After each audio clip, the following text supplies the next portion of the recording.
kokia bus ateinanti savaitė vandeniams, kokia pagrindinė savaitės energija, darbas, jūsų veikla, mokslai, koks bus, finansai kokie ir asmeniniai santykiai.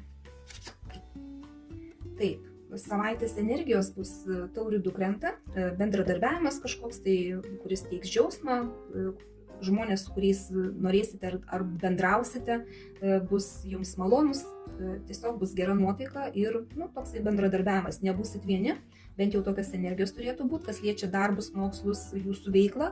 Vežimo arkanas krenta, čia reikėtų nusimatyti naujus tikslus.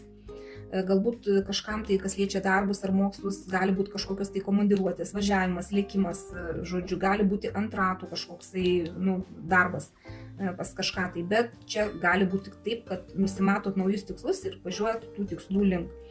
Kas liečia finansus, tai dirbsit, uždirbsit, bus galimybės užsidirbti, ta prasme, bet pinigų negausite taip pat į ranką, kad ištiesta ir kad kažkas tai duotų, reikės užsidirbti kiekvieną pinigėlį.